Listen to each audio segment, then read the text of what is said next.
última semana, mas eu ainda me surpreendo com essa quantidade de provas que esses golpistas produziram contra si. E orgulhosamente criminosos, digamos assim, né? Com orgulho daquilo que fizeram, de como atacaram essas instituições. A gente acompanhou nessas duas reportagens pessoas que participaram de maneiras diferentes do que aconteceu. Então a gente tem as pessoas que foram efetivamente à Praça dos Três Poderes, uma que dizia ali, não, eu arrastei a grade, o outro sentado numa cadeira no Museu do Senado.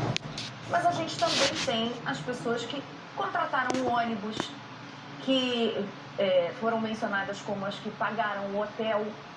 Como é que a lei vê essas diferentes participações num ato criminoso como esse?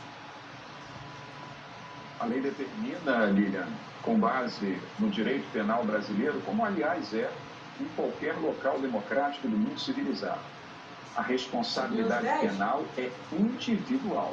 Porque nós tivemos ali na Praça dos Três Poderes mais de 1.000 pessoas presas. Mais de, 3.000, 4.000 invasores.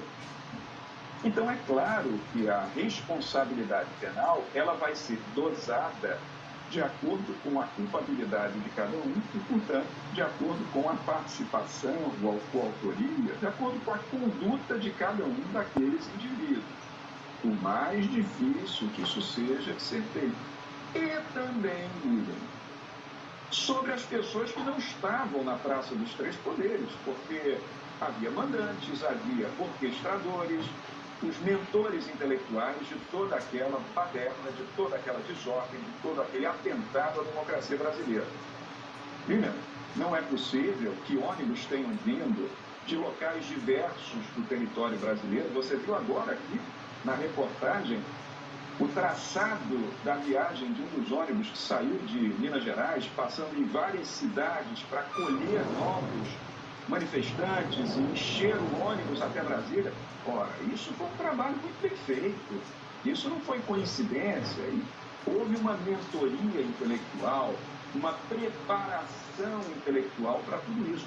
E cada uma dessas pessoas precisa ser severamente punida com base na legislação brasileira e cumprido o devido processo legal para que a democracia subsista. Então eu vou te dar um exemplo, Lilian. Na Praça dos Três Poderes, houve quem ficasse na praça, que tem, assim, participado daquela violação ao Estado Democrático de Direito, mas, por exemplo, sem depredar o patrimônio público. Houve quem entrasse nos palácios e depredasse o patrimônio público e praticasse crime do artigo 163, parágrafo único, inciso 3º do Código Penal, que é o crime de dano qualificado ao patrimônio público. Mas houve quem atentasse contra o patrimônio cultural, como aconteceu naquela lamentável cena do esfaqueamento do painel As Mulatas, de Diva Cavalcante, uma obra agora irrecuperável. Então, esses responderão pela Lei 9.605, que é a lei que protege os bens do patrimônio cultural brasileiro.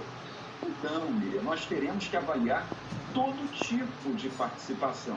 Isso lá no final de cada processo penal, Lilian, vai resultar naquilo que vocês falam muito aqui no jornalismo, a chamada dosimetria da pena.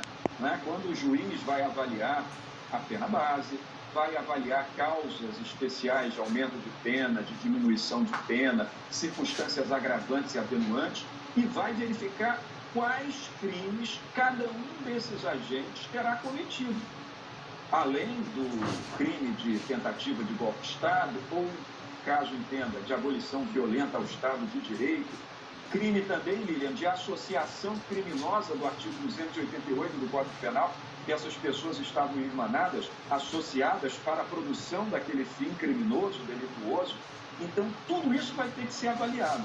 Por isso já se fala, Lilian, a maior operação da história do aparato policial no Distrito Federal, para investigar, produzir provas e conseguir identificar o nível de culpabilidade de cada um e a autoria de crimes.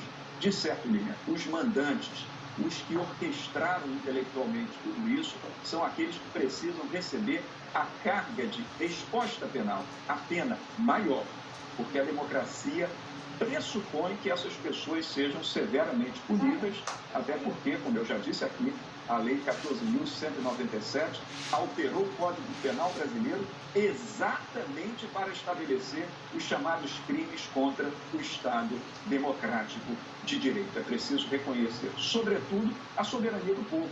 E o povo decide na urna, e decidiu por esse governo. E isso precisa ser respeitado.